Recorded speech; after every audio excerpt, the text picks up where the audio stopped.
Hello दोस्तों, मैं आप सभी का स्वागत करता हूं आपके अपने यूट्यूब चैनल रैम्बो बाबा कंपटीशन में।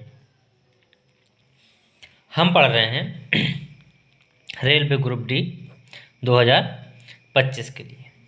किसके लिए? रेलवे ग्रुप डी 2025 के लिए देख रहे हैं हम साइंस में हम पढ़ रहे हैं बायोलॉजी। कौन सा? बायोलॉजी। तो कल हम पढ़ रहे हैं क्या? रक्त टॉपिक। कौन सा टॉपिक पढ़ रहे हैं? हम पढ़ रहे हैं रक्त, जो कैसा है? जो एक ऊतक है। कैसा? तरल संयोजी ऊतक। तरल संयोजी ऊतक में हम क्या क्या पढ़ चुके हैं? तो रक्त के बारे में देखा था। WBC, प्लेट, RBC और प्लाज्मा, हम 3 चीज़ों पढ़ चुके हैं। आज बचा है प्लेटलेट। क्या बचा है? आज बचा है प्लेटलेट्स, या इसको क्या बोलते हैं? थ्रोम्बोसाइट्स। तो ये चीज़ बची हुई है। तो आज हम पढ़ने वाले हैं ये रुधिर प्लेटलेट्स या थ्रोम्बोसाइट को ही पढ़ने वाले हैं। तो चलिए, आज हमारी कौन सी क्लास? क्लास 9वीं क्लास है। तो चलिए बिना किसी देरी के स्टार्ट करते हैं। तो देखते हैं प्लेटलेट्स की संख्या कितनी होती है रक्त में। प्लेटलेट्स की संख्या कितनी होती है? तो ये कितनी? 1.5 लाख से 4.5 लाख तक पाई जाती हैं। कितनी? 1.5 लाख से 4.5 लाख तक इनकी संख्या पाई जाती है। वो कितने? प्रति घन मिलीमीटर। कितने? प्रति घन मिलीमीटर रक्त में कितने? 1.5 लाख से 4.5 लाख तक इनकी संख्या पाई जाती है। इनका जीवन काल कितना होता है? इनका जीवन काल होता है 1 वीक से 10 दिन तक। कितना? 1 सप्ताह से 10 दिन तक। कार्य क्या होता है इनका? कार्य होता है ब्लड क्लॉटिंग, रक्त स्कंदन, रक्त का थक्का जमाना, ब्लड को रोकना। जब देखा होगा आपने कि कभी हमारा क्या होता है, कभी ब्लेड लग जाती है या कहीं हाथ से उंगली या कहीं कुछ कट जाता है, पैर में लग जाता है, कहीं कुछ चोट हो लग जाती है, तो क्या होता है? वहाँ से रक्त निकलने लगता है। क्या? रक्त निकलने लगता है। जब रक्त निकलने लगता है तो इसको ये कौन बंद करता है? तो इसको, रक्त को कौन रोकता है निकलने से? प्लेटलेट्स। प्लेटलेट्स क्या करती हैं कि जैसे मान लीजिए कोई अंग है, यहाँ पे क्या घाव हुआ, यहाँ से क्या रक्त निकल रहा है, ये ऐसे ऐसे ये रक्त बह रहा है। क्या हो रहा है? ये रक्त बह रहा है। ठीक है, तो इसी में क्या होगी? ये प्लेटलेट्स होंगी। क्या? प्लेटलेट्स भी साथ में क्या हो रही? जा रही होंगी। तो जैसे ही यहाँ से रक्त निकलता दिखेगा तो ये प्लेटलेट्स यहाँ क्या गुच्छा बना के ऐसे ऐसे ये रक्त को रोक देंगे। और जो देखा होगा कि जब कोई जब जिसको चोट लगती है तो ऊपर क्या होता है? वो काला काला काला काला, जब सही रक्त बंद हो जाता है तो काला काला जम जाता है। कैसा होता है? वो काला काला जम जाता है। वही क्या होती? प्लेटलेट्स होती हैं। वही क्या होती हैं? प्लेटलेट्स होती हैं। तो इनका क्या काम है? रक्त को जमाना, रक्त स्कंदन करना। तो देखते हैं, रक्त का थक्का जमाकर रक्त स्राव को रोकना है। इनका कार्य क्या है?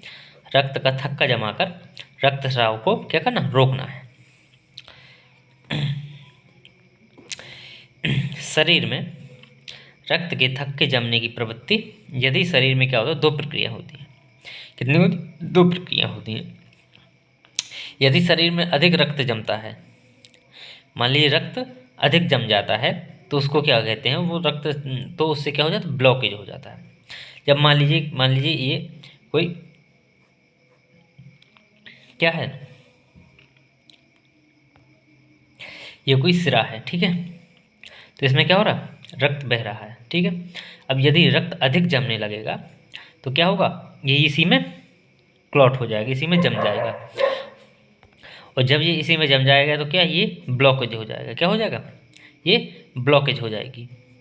जैसे मान लीजिए जब हम रास्ता में जाते हैं तो क्या होता है? कभी कभी जाम लग जाता है। क्या होता है? जाम लग जाता है। कोई एक्सीडेंट हो जाता है, मान लीजिए कोई एक्सीडेंट हो गया, तो वहाँ पे क्या सारे के सारे वाहन जाके क्या हो जाते हैं? रुक जाते हैं। तो ये क्या? जाम। ये क्या? जम, चक्का जाम, वो क्या? जाम लग गया।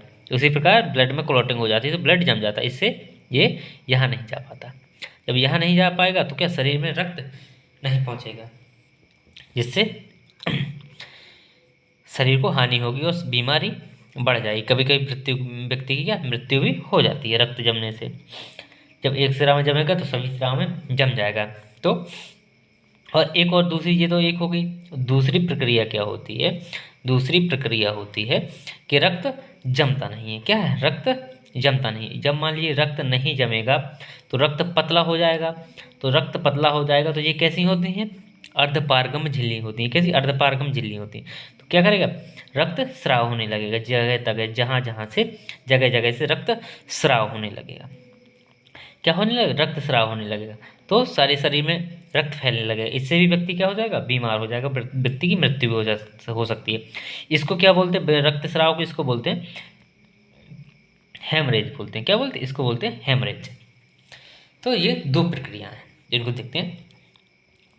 तो शरीर में रक्त के थक्के जमने की प्रवृत्ति अधिक होने पर रक्त वाहिकाओं में, किन में? रक्त वाहिकाओं में थक्का जम सकता है। किन में? रक्त वाहिकाओं में क्या हो सकता है? थक्का जम सकता है। जिसे क्या कहते हैं? जिसे ब्लॉकेज कहते हैं। क्या कहते हैं? जिसे ब्लॉकेज कहते हैं। क्या कहते हैं? जिसे ब्लॉकेज कहते हैं। और एक बात और, कि रक्त जब किसी व्यक्ति को चोट लगती है तो जब रक्त स्राव होता है तो ये जो प्लेटलेट्स होती हैं वो कितने 3 से 5 मिनट में क्या करती हैं? अंदर उसको जो सामान्य प्रक्रिया उनकी 3 से 5 मिनट में क्या करेंगी? रक्त को रोक देंगी। क्या करेंगी? रक्त को रोक देंगी। तो ये इनकी सामान्य प्रक्रिया है।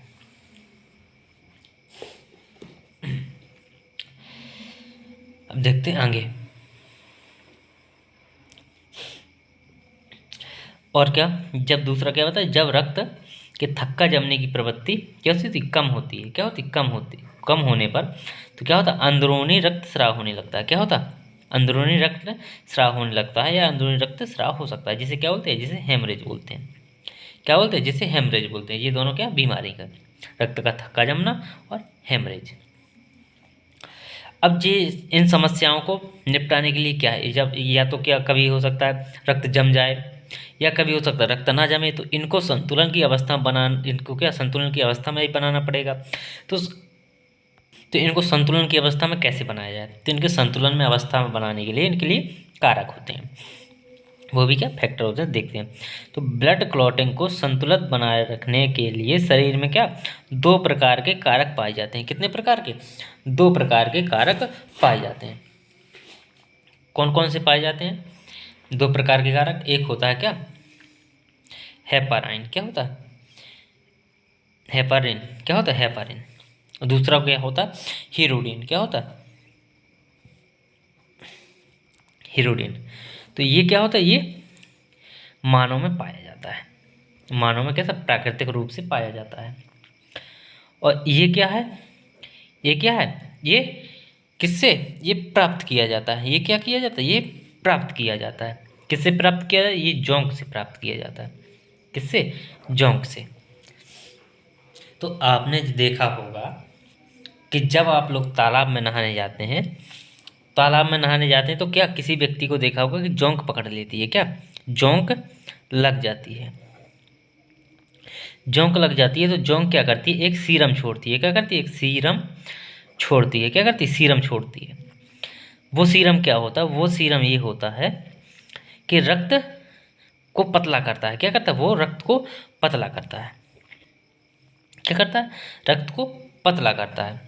तो ये हेपाराइन और हीरोडिन ये क्या है? दोनों रक्त को पतला करने वाले हैं। क्या करने वाले? रक्त को पतला करने। तो ये कि जब वो कहीं पे लग जाती है तो वहाँ पे क्या रक्त को पतला कर देती है। कैसा? पतला कर देती है। तो रक्त वहाँ से क्या रक्त प्रवाह होने लगता है, और वो क्या करने लगती है? रक्त चूसने लगती है। रक्त चूसने लगती है। यदि वो ब्लड क्लॉटिंग हो जाए तो क्या हो? रक्त ना चूस पाए, इसलिए वो क्या है? एक सीरम छोड़ती है। क्या करती है? वहाँ पे एक सीरम छोड़ती है। वही सीरम कौन सा? वो है हीरोडिन। कौन सा? हीरोडिन। वो सीरम कौन सा? हीरोडिन। तो जब व्यक्ति को डॉक्टर लोग क्या करते हैं? इसी जोंक का जो हीरोडिन सीरम है, इसी का क्या दवा के रूप में उपयोग करते हैं। रक्त का किसमें? रक्त का थक्का जमने की प्रक्रिया को जो रोकता है, या जो ब्लड क्लॉटिंग की प्रक्रिया को क्या करता है? रोकता है। उसके प्रयोग में इसको लाया जाता है। अब रक्त का थक्का जमाने के भी तो क्या है? तो ये तो खोलने वाले हो गए।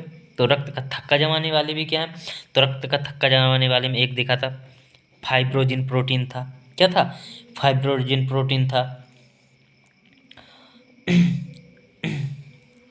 फाइबर प्रोटीन था, क्या था, फाइबर प्रोटीन था। और भी कुछ एंजाइम थे। तो ये सारे की सारी चीज़ इसमें है जो क्या करते हैं, रक्त का थक्का जमाते हैं। जैसे विटामिन के हो गया, कैल्शियम हो गया, तो ये सारी की सारी चीज़ें क्या करती हैं, रक्त का थक्का जमाती हैं। और ये दो चीज़ें होती हैं जो क्या हेपारिन मानव में पाया जाता है, और ये क्या जोंक से प्राप्त किया जाता है, जो क्या किसमें, दवाओं में इसका प्रयोग किया जाता है, दवा के रूप में इसका प्रयोग किया जाता है। अब देखते हैं आगे, तो इसको देख लेते हैं। तो ये क्या है, ये ब्लड क्लॉटिंग फैक्टर है। और ये क्या है, एंटी ब्लड क्लॉटिंग फैक्टर। ये क्या करते हैं, रक्त का थक्का जमने से रोकते हैं। और ये क्या करते हैं, रक्त को गाढ़ा या रक्त का थक्का जमाते हैं। क्या करते हैं, रक्त का थक्का जमाते हैं। तो रक्त का थक्का जमाने वाले कितने, टोटल कितने, 13 कारक हैं। टोटल कितने, 13 कारक, जिनमें इंपॉर्टेंट है उनको लिख के लाया हूँ। कितने, 13 कारक हैं। कौन कौन, फाइब्रोजिन प्रोटीन, कौन सा, फाइब्रोजिन प्रोटीन, फाइब्रिन प्रोटीन, कौन सा, फाइब्रोजिन protein, fibrin protein, prothrombin enzyme. ये क्या, ये दोनों प्रोटीन है। ये क्या है, ये फाइब्रोजिन प्रोटीन और फाइब्रिन प्रोटीन, ये क्या है, ये दोनों प्रोटीन है। और ये क्या, प्रोथ्रम्बिन, क्या, प्रोथ्रम्बिन और थ्रम्बोप्लास्टिन, क्या, प्रोथ्रम्बिन और थ्रम्बोप्लास्टिन, ये क्या है, एंजाइम है। ये क्या है, एंजाइम है। और ये कैल्शियम है, और ये विटामिन के है। ये सब क्या करते हैं, ये रक्त को जमाते हैं। ये क्या करते हैं, रक्त का थक्का बनाते हैं। अब जो क्या है, दो चीज़ें हैं, जो है एक हेपाराइन, जो क्या प्रोटीन, क्या हेपाराइन, और दूसरा क्या हिरुडीन, जो किसे जोंक से प्राप्त किया जाता है। ये क्या करते हैं, ये दो चीज़ें हैं जो रक्त को थक्का बनने से क्या करते हैं, रोकते हैं। तो यही चीज़ें दोनों मिलकर क्या करती हैं, यही दोनों चीज़ें मिलकर क्या करती हैं, रक्त को संतुलित अवस्था में रखती हैं। किसमें, संतुलित अवस्था में, दोनों संतुलित अवस्था में रक्त को रखती हैं, ताकि रक्त एक संतुलित, ना ही पतला हो ना ही गाढ़ा हो, क्या हो, ना ही वो क्लॉटिंग हो, ना ही उससे क्या हो, ना ही उससे हेमरेज हो, क्या हो, ना ही उससे हेमरेज हो। तो ये चीज़ें हैं। अब देखते हैं इससे बीमारी, क्या, इससे बीमारी, एक बीमारी आपने बहुत नाम सुना होगा, हीमोफीलिया। क्या नाम सुना होगा, हीमोफीलिया। तो ये क्या, रक्त स्राव से ही होता है। जो क्या होता है, जो रक्त स्राव के कारण ही होता है। तो ये क्या है, ये क्या है, यह एक ऐसी आनुवांशिक रोग है। यह कैसा है, यह आनुवांशिक रोग है जिसमें रक्त स्कंदन नहीं होता। तो ये भी किससे, रक्त स्कंदन से जुड़ा है, इसी रक्त स्राव से जुड़ा है। इसका उत्तरदायी जीन कौन होता है, एक्स गुणसूत्र होता है। ये किस पे, एक्स गुणसूत्र पाया जाता है। इसे लिंक डिसीज या सेक्स लिंक्ड डिसीज भी कहते हैं। क्या कहते हैं, लिंक डिसीज या सेक्स लिंक डिसीज भी कहते हैं। अब ये देखते हैं ये आता कैसे है, ये आता कैसे है, ये आता कैसे है, इसको समझ लेते हैं।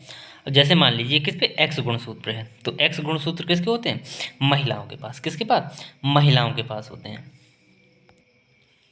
तो ये मान लीजिए ये क्या है, ये कौन है, ये मान लीजिए ये कोई क्या है, महिला है, महिला का चिन्ह ये है, ठीक है। इसी पे ये क्या है, ये बीमारी, रोग है। और ये क्या है, ये व्यक्ति है, ये कोई पुरुष है जो एक्स वाई है, क्या है, एक्स वाई है। जब क्या होगा, तो इसमें कौन कौन से, इसमें दो चीज़ है, एक एक्स वो वाला रोग वाला, और दूसरा कौन सा, एक्स जो नॉर्मल है। इसके क्या, एक एक्स एक वाई। अब इनकी प्रक्रिया करवाते हैं, फिर देखते हैं क्या रिजल्ट आता है। तो मान लीजिए इसका संभोग के टाइम, ये मान लीजिए इसका जो रोग वाला है, जो क्या है, रोग वाला जीन है, रोग उत्तरदायी जीन है, वो आया। तो क्या उससे क्या उत्पन्न हुआ, एच, जो महिला हुई, क्या महिला बनेगी। अब इसका इससे करवाते हैं, तो ये क्या होगा, ये नॉर्मल होगा। ये क्या होगा, वाई होगा, क्या होगा, ये लड़का होगा। तो ये क्या होगा, ये नॉर्मल हो गया। अब इसका इससे करवाते हैं, इसका इससे और इसका इससे। तो इसका इससे करवाए तो ये क्या, ये लड़की कैसी नॉर्मल हो गई, इसका इससे करवाएंगे तो ये क्या, लड़का जो होगा वो क्या होगा, बीमारी से ग्रसित होगा। तो इसमें क्या 50-50% आया। कितना आया, 50-50% आया। अब इसमें क्या आया, इससे एक निष्कर्ष और क्या, ओ ये तो दिखा नहीं, इससे एक निष्कर्ष और क्या निकला, इससे एक निष्कर्ष और क्या निकला, इससे एक निष्कर्ष ये निकला कि ये आया किस पे, एक्स गुणसूत्र पे। तो लड़कों का जाता कौन सा है, वाई गुणसूत्र। तो ये क्या निकला, इससे निष्कर्ष ये निकला कि इसके जो वाहक होंगे, जो एक पीढ़ी से दूसरी पीढ़ी जाएंगे, वो किसके द्वारा, एक्स गुणसूत्र मादा के द्वारा।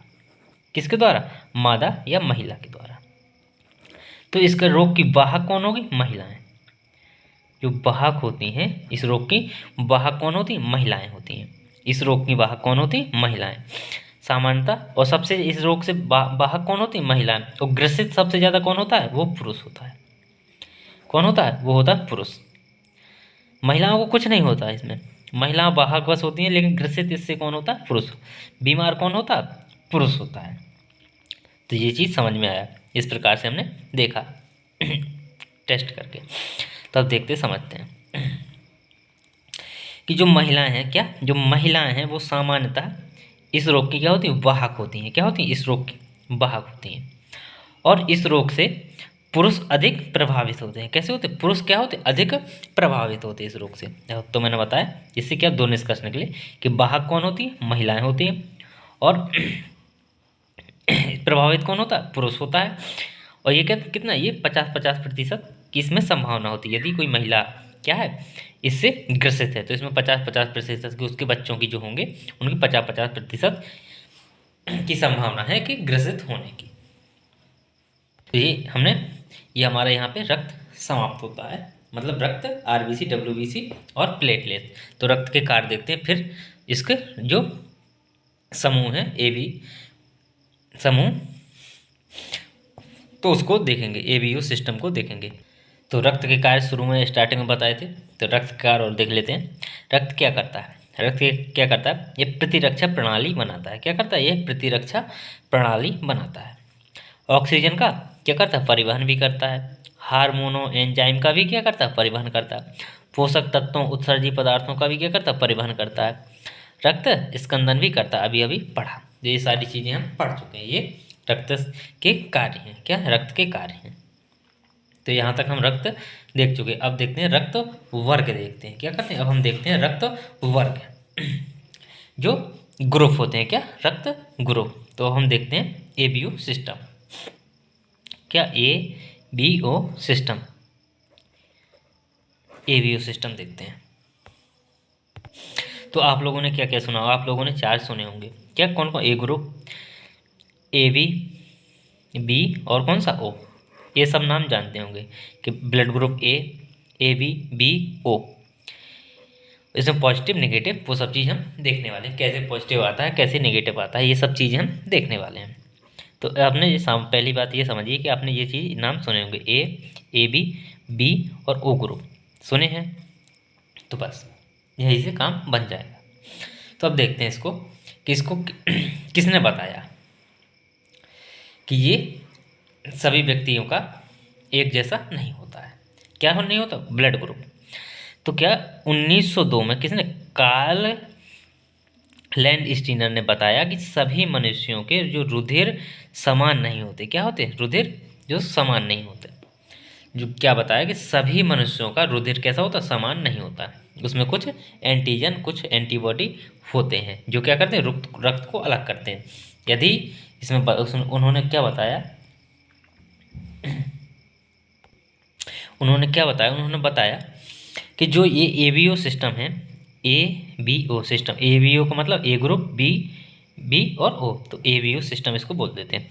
उन्होंने बताया कि जो एबीओ सिस्टम है, जो एबीओ सिस्टम के अंतर्गत जो रक्त वर्ग का निर्धारण करना है, जो निर्धारण करते हैं वो किससे करते हैं, वो आरबीसी से करते हैं। किससे, आरबीसी से करते हैं। आरबीसी से क्यों करते हैं, क्योंकि आरबीसी में इन्होंने देखा कि आरबीसी में जो एंटीजन एक क्या करता है, एक एंटीजन पाया जाता है। क्या, एंटीजन। इन्होंने एक एंटीजन आरबीसी की किस पे देखा, कोशिका कला पे इन्होंने क्या देखा, एक एंटीजन को देखा था। तो उसी आधार पर इसको क्या किया जाता है, उसको रक्त वर्ग में बांटा जाता है। जो एंटीजन होता है वो किसका बना होता है, तो इन्होंने बताया एंटीजन किसका, ग्लाइकोप्रोटीन का बना होता है। किसका, ग्लाइकोप्रोटीन का बना होता है। क्या होता है, एक ग्लाइकोप्रोटीन का। और ये किस पे पाया जाता है, जो प्लाज्मा झिल्ली होती है उसी पे पाया जाता है। आरबीसी की प्लाज्मा झिल्ली में ये पाया जाता है। तो ये चीज़ें बताई उन्होंने। तो कैसे होता है, तो जैसे मान लीजिए ये क्या है, आरबीसी है। क्या, आरबीसी कितने सिस्टम, आरबीसी ये मान लीजिए ए हो गया, ए ग्रुप। आरबीसी ये कौन सा, बी ग्रुप हो गया। आरबीसी ये मान लीजिए ए बी, कौन सा, ए बी ग्रुप हो गया। और आरबीसी कौन सा, ओ ग्रुप हो गया। तो अब मान लीजिए ये क्या है, आरबीसी के। तो इन्होंने कहाँ पे देखा, इन्होंने यहाँ पे किस पे, दीवार पे देखा कि इसमें कोई एंटीजन है। किसी में एक एंटीजन है, किसी में दो है, किसी में एक भी एंटीजन नहीं है। तो इन्होंने, कार्ल लैंडस्टीनर ने इसी बताया कि जिसमें क्या एक, तो इसमें उसको नाम दिया क्या, ए। क्या दे दिया, ए एंटीजन। इस दूसरे में एक देखा, उसको दे दिया बी एंटीजन, जो इससे भिन्न था। जिसको ए दे दिया, इसको बी नाम दे दिया। अब देखा कि दोनों, एक में दो हैं और जी क्या है, दोनों हैं, तो इसको क्या दे दिया, ए बी। इसमें देखा कोई नहीं, तो इसको क्या दे दी, ओ मतलब नील। इसमें क्या, ओ मतलब नील, इसमें कोई एंटीजन नहीं है। तो एंटीजन क्या है, एंटीजन बेसिकली क्या होते हैं, एंटीजन क्या होते हैं, इनके आईडी कार्ड होते हैं। क्या होते हैं, आईडी कार्ड, जो क्या करेंगे, पहचान करेंगे। और यही आईडी कार्ड, यही इसी पहचान के कारण क्या करते हैं, जब यदि ये जो समान ब्लड ग्रुप वाले व्यक्ति को, समान ब्लड ग्रुप वाले व्यक्ति को, समान जिसको लेने डोनर और जो एक्सेप्टर है, उनको अगर ब्लड ग्रुप समान नहीं है, एंटीजन समान नहीं है, तो क्या करेंगे, क्या होगा, व्यक्ति की मृत्यु हो जाएगी। क्या होगी, जब ब्लड उस व्यक्ति में चढ़ाएंगे जो समान नहीं है, तो उसकी क्या, मृत्यु हो जाएगी। क्योंकि इसमें क्या होते हैं, इसमें एंटीजन होते हैं, जो किसके, जो क्या होते हैं, आईडी कार्ड होते हैं। जो क्या होते हैं, आईडी पहचान के आधार पर कार्य करते हैं। क्या करते हैं, पहचान के आधार पर कार्य करते हैं। यदि समान नहीं मिलेंगे उनको, जैसे ही भिन्न मिलेंगे, तो क्या करेंगे, वो उनकी आरबीसी को, उसका क्या है, कमांडो है। क्या है, कमांडो होते हैं। तो वो क्या करेंगे, तुरंत गोली चलाएंगे, तुरंत गोली चलाएंगे तो मृत्यु हो जाएगी। क्या होगी, मृत्यु हो जाएगी, मार देंगे। तो ये इसी आधार पर क्या करते हैं, कार्य करते हैं। क्या करते हैं, आईडी कार्ड के आधार पर ये कार्य करते हैं। इस प्रकार से ये क्या करते हैं, इस प्रकार से ये एंटीजन एंटीजन होता है, एंटीजन कार्य करता है। तो इसको देखते हैं। तो कहते हैं, कार्ल स्टीनर ने मनुष्य की आरबीसी कोशिका कला में विशेष प्रकार के प्रोटीन का पता लगाया। क्या लगाया, विशेष प्रकार के प्रोटीन का पता लगाया, जिसे प्रतिजन एंटीजन कहते हैं। क्या कहते हैं, एंटीजन कहते हैं। ये क्या, एंटीजन कितने, दो प्रकार के होते हैं, एंटीजन ए, एंटीजन बी। कितने प्रकार, एंटीजन दो प्रकार के, ए और बी। एंटीजन कितने प्रकार के, दो प्रकार के। तो कितने प्रकार के एंटीजन का पता लगाया, एंटीजन का दो प्रकार का पता लगाया इसमें। और उन्होंने क्या बताया कि जो सफल ब्लड ट्रांसफर है, जो क्या, यदि किसी व्यक्ति को सफलतापूर्वक ब्लड चढ़ाना है या उसको व्यक्ति को जीवित रखना है, तो उसमें क्या होना चाहिए, जो रक्त देने वाला व्यक्ति है, क्या, जो रक्त देने वाला व्यक्ति का एंटीजन है, क्या, जो रक्त देने वाले व्यक्ति का एंटीजन है, और रक्त प्राप्त करने वाले व्यक्ति का एंटीजन क्या होना चाहिए, समान नहीं होना चाहिए। कैसा, समान नहीं होना चाहिए। क्या होना चाहिए, समान नहीं होना चाहिए। एंटीजन समान नहीं होना चाहिए, लेकिन क्या समान होना चाहिए, उनका ग्रुप समान होना चाहिए। क्या होना चाहिए, उनका ग्रुप समान होना चाहिए। एंटीजन क्या होना चाहिए, समान नहीं होना चाहिए।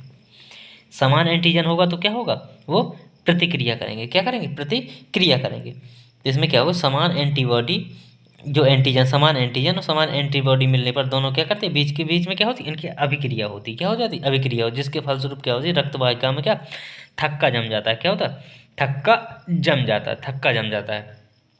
जब थक्का जम जाएगा तो क्या होगा, उस व्यक्ति की क्या हो सकती है, मृत्यु हो जाती है। क्या होती है, मृत्यु हो जाती है। तो ये किसने बताया, ये बताया कार्ल लैंडस्टीनर ने। किसने बताया, कार्ल लैंडस्टीनर ने ये चीज़ें बताई। अब देखते हैं आगे। तो देखते हैं जो एबीयू सिस्टम था, इसके जो सब प्रमुख क्वेश्चन पूछ लेते हैं। तो क्या, टाइप ऑफ ब्लड ग्रुप। तो अगर परीक्षा में पूछे तो ब्लड ग्रुप के प्रकार कितने, तो चार प्रकार का होता है कितना, ए बी और ओ। ब्लड ग्रुप कितने प्रकार, चार प्रकार के। टाइप ऑफ एंटीजन कितने, दो प्रकार के, ए और बी। कौन कौन से, ए और बी। टाइप ऑफ जीन कितने, तीन प्रकार, ए आई बी आई ओ। जीन कितने प्रकार के? 3 प्रकार के। अब सर्वग्राही और सर्वदाता कौन है? सर्वग्राही क्या होता है? A B plus, A B positive सर्व क्या होता है? ग्राही होता है। और सर्वदाता क्या होता है? ओ नेगेटिव क्या होता है? सर्वदाता होता है। तो ये बहुत पूछे जाते हैं, ये परीक्षा के लिए बहुत ही इंपॉर्टेंट चीज़ है। अब इसमें एक चीज़ समझते हैं कि जो मैंने बताया था कि आर ए बी, मैंने इतना तो बता दिया, कितना? ए बी और ओ पॉजिटिव है। पॉजिटिव नेगेटिव तो मैंने बताया नहीं, तो ये पॉजिटिव नेगेटिव कैसे आते हैं इसको समझते हैं। ये पॉजिटिव और नेगेटिव कैसे आते हैं? जैसे मान लीजिए क्या है, ये आर बी सी है, क्या है? आर बी सी है। इस पे क्या है, मान लीजिए कोई ये आर एच क्या होता है? एंटीजन होता है। एक आर एच एंटीजन, एंटीजन का नाम है क्या? Are H. R H antigen क्या होता है? आर एच एंटीजन, ये आर एच एंटीजन। तो ये क्या होता है? पॉजिटिव। तो मान लीजिए आर एच एंटीजन, और दूसरा क्या? R B C. अब ये क्या है, इसमें क्या है, मान लीजिए आर एच एंटीजन नहीं है, क्या है इसमें? तो कुछ में क्या होगा? आर एच एंटीजन होगा, और कुछ में क्या नहीं होगा। तो जिनमें क्या होता है? आर एच एंटीजन होता है उन्हें क्या बोलते हैं? पॉजिटिव। और जिनमें आर एच एंटीजन नहीं होता उसे क्या बोलते हैं? नेगेटिव। क्या बोलते हैं? उसे नेगेटिव बोलते हैं। तो इस यहाँ से क्या था? पॉजिटिव और नेगेटिव। तो यहाँ से कितने बन जाते हैं? A positive, A negative, A B positive, B negative, A B positive, A B negative, O positive, O negative. यहाँ से 8 बन जाते हैं। कितने बन जाते हैं? 8 बन जाते हैं। तो ये इस प्रकार से होता है। जिसमें आर एच होता है वो क्या होता है? उसमें जिसमें आर एच एंटीजन पाया जाता है वो क्या होता है? पॉजिटिव होता है। तो जिसमें एंटीजन पाया जाएगा उसको पॉजिटिव कर दिया गया, जिसमें नहीं पाया जाए तो उसको नेगेटिव कर दिया जाता है। किसको? उसको नेगेटिव माना गया है। क्या माना गया? उसको नेगेटिव माना। इसलिए यहाँ से आते हैं R H A B plus A B positive. जैसे मान लीजिए आर एच अपन ने ये कोई क्या माना कि कुछ आर एच को एंटीजन मान लिया। तो अब मान लीजिए जैसे कोई आर बी सी है, मान लीजिए आर बी सी ये आई, तो इसमें मान लीजिए क्या है? ए एंटीजन है, क्या है? और क्या है? ये आर एच एंटीजन भी है। कौन सा? ये मान लीजिए ये क्या है? एंटीबॉडी। आर एच क्या है? एंटीजन है। ये क्या है? ए एंटीबॉडी, आर एच एंटीजन। तो इसमें क्या आएगा? इसमें क्या है? आर एच एंटीजन है, तो ये क्या हो गया? इसमें क्या है? एंटीबॉडी क्या है? ए। तो ये कैसा हो जाएगा? ए पॉजिटिव हो जाएगा। क्या हो जाएगा? ए पॉजिटिव हो जाएगा। कैसा हो जाएगा? ए पॉजिटिव हो जाएगा। अब मान लीजिए आर बी सी है, ठीक है, आर बी सी है। इसमें क्या है? इसमें बी एंटीबॉडी है। क्या? बी एंटीबॉडी है। कौन सा? B antibody. इसमें आर एच आर एच नहीं है। क्या? आर एच एंटीजन नहीं है। तो ये क्या हो जाएगा? ये हो जाएगा बी नेगेटिव। ये क्या हो जाएगा? बी नेगेटिव हो जाएगा। तो इस तरीके से होता है। तो ये आशा है कि ये समझ में आया होगा। और इसमें एक चीज़ और क्या होती है कि यदि क्या होता है इसके आर पॉजिटिव और नेगेटिव में क्या होता है कि यदि अगर क्या होता है जो आर एच नेगेटिव होता है, क्या होता है? जो आर एच नेगेटिव होता है वो व्यक्ति क्या करते हैं? वो पहली बार व्यक्ति अगर आर एच पॉजिटिव को रक्त, अगर आर एच नेगेटिव व्यक्ति क्या करे? आर एच पॉजिटिव व्यक्ति को क्या करे? रक्त दिया जाए तो उस व्यक्ति क्या हो सकती है? उस व्यक्ति की पहली बार में, किस पहली बार में या क्या हो जाती है? आर एच नेगेटिव यदि आर एच पॉजिटिव को रक्त दे तो उसकी क्या हो जाती है? मृत्यु हो जाती है। क्या हो जाती है? मृत्यु हो जाती है। समझाऊंगा। लेकिन क्या होता है यदि पहली बार वो व्यक्ति रक्त देगा तो उसकी क्या होती है? मृत्यु नहीं होती। क्या होती? मृत्यु नहीं होती, बल्कि उसमें क्या होता है? एंटीजन तैयार हो जाता है। क्या होता है? एंटीजन तैयार हो जाता है। जब अगली बार आर एच नेगेटिव इसको रक्त देगा तो इसमें क्या? नेगेटिव का एंटीजन तैयार हो चुका है। क्या हो चुका है? इसमें नेगेटिव का एंटीजन तैयार हो चुका है। और जैसे ही ये पहुंचेगा प्रतिक्रिया करके ये क्या हो? इसको ब्लड क्लॉटिंग कर देंगे। इस व्यक्ति की क्या हो जाएगी? मृत्यु हो जाएगी। क्या हो जाएगी? मृत्यु हो जाएगी। इसलिए क्या, इसलिए डॉक्टर क्या कहते हैं, यदि करते हैं, यदि इमरजेंसी में अगर कभी ऐसा नहीं करते कि R H negative R H positive को क्या करे? रक्त प्रदान कर दे। एक बार तो वो जी जाएगा, एक बार तो कर जाएगा, लेकिन उसमें क्या हो जाएगा? एंटीजन उसमें बन जाएगा। क्या होगा? एंटीजन नेगेटिव बन जाएगा। जब एंटीजन उसमें बन जाएगा आर एच एंटीजन, तो क्या करेगा? तो आर एच एंटीजन जब बन जाएगा तो अगली बार यदि उस व्यक्ति को जरूरत पड़ी तो अगली बार उस व्यक्ति वो क्या करेगा?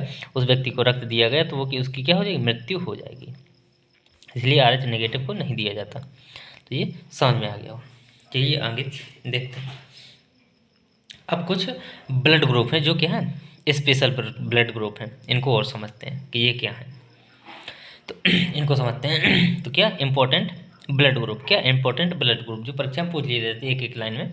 तो देखा होगा आर एच नील ब्लड ग्रुप, क्या आर एच नील ब्लड ग्रुप। इसमें क्या होता है, इसमें कितने 61 एंटीजन आर एच एंटीजन होते हैं। आर एच एंटीजन कितने होते हैं 61 होती है। इनकी संख्या कितनी होती है 61 होती है एंटीजन की। जो आर एच एंटीजन होते हैं वो कितने 61 होते हैं।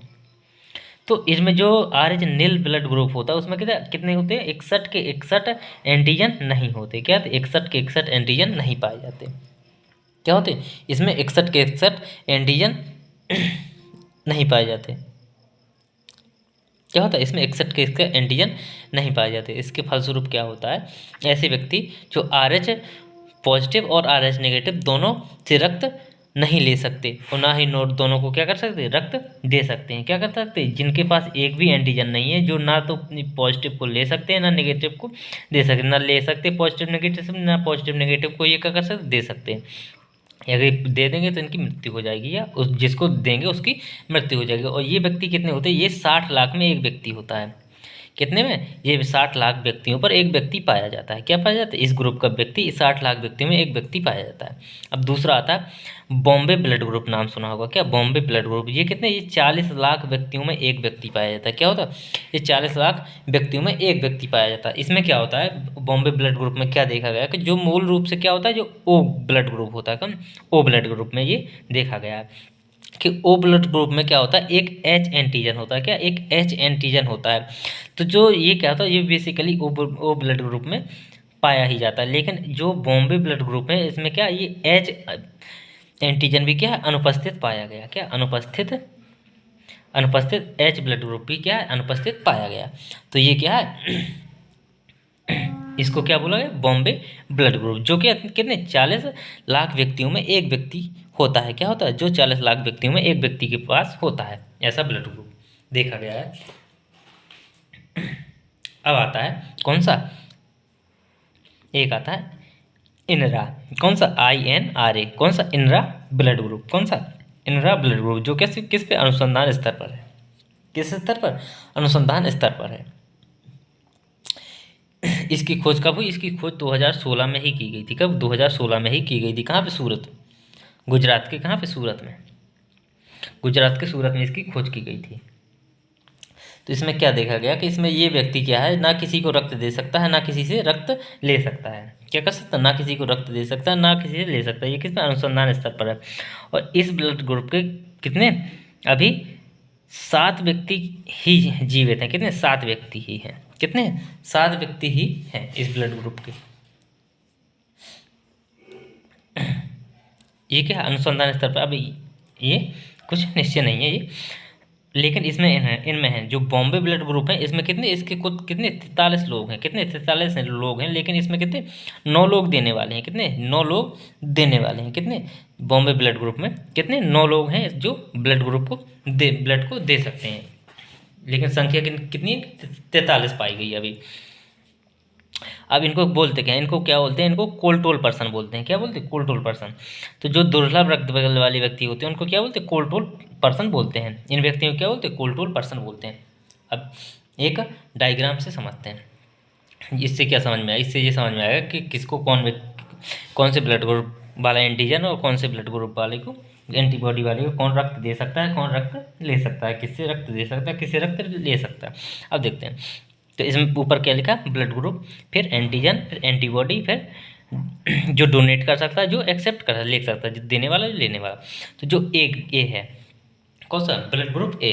तो इसमें क्या, ए एंटीजन पाया जाता है और एंटीबॉडी कौन सी, बी। तो ये किसको दे सकता है, ए और बी को ये डोनेट कर सकता, किसको, ये ए और बी को डोनेट कर सकते। एक्सेप्ट किसके ये कर सकता है, ये किसका एक्सेप्ट कर ले किसका सकता है, ये ए और ओ का ले सकता है। किसका, ए और ओ का ले सकता है। लेकिन दे किसको सकता है, ए और बी को दे सकता है। जो बी है वो बी एंटीजन है, उसमें ए एंटीबॉडी है। तो ये किसको, ए बी और ए बी को क्या कर सकता है, दे सकता है। क्या करता है, बी जिसका blood group B blood group होगा और ए बी ब्लड ग्रुप होगा उसको दे सकता है। लेकिन ले किससे सकता है, जिसका ब्लड ग्रुप बी होगा और ओ होगा उससे क्या कर सकता है, ले सकता है। जो ए बी ब्लड ग्रुप है वो क्या, ए बी इसमें क्या एंटीजन होता है। तो इसमें एंटीबॉडी क्या होती है, नील होती है, कि इसमें एंटीबॉडी नहीं होती, तो ये किसको, ए बी को दे सकता है, क्या कर सकता है, ए बी को दे सकता है, ले किससे सकता है, सभी से ले सकता है, ए बी ओ सबसे ले सकता है। जो ओ होता है इसमें क्या होती है, एंटीबॉडी भी नील होती है और एंटीजन भी क्या होता है, नील होता है, तो ये किसको दे सकता है, ये ए ओ ए बी और ए बी ये सबको दे सकता है। तो क्या ये सिद्ध निष्कर्ष निकले कि जो क्या ओ सबको क्या कर सकता है, दे सकता है, और ए बी क्या है, सबसे सर्वग्राही है। ओ सर्वदाता है, ए बी क्या है, सर्वग्राही है, ए बी क्या है, सर्वग्राही है। तो ये हमने आज देखा ब्लड। अब कल देखेंगे लस का, कल पढ़ रहे होंगे लस का। तो थैंक यू दोस्तों, क्लास अच्छी लगी तो प्लीज़ लाइक और सब्सक्राइब जरूर करिएगा। थैंक यू दोस्तों।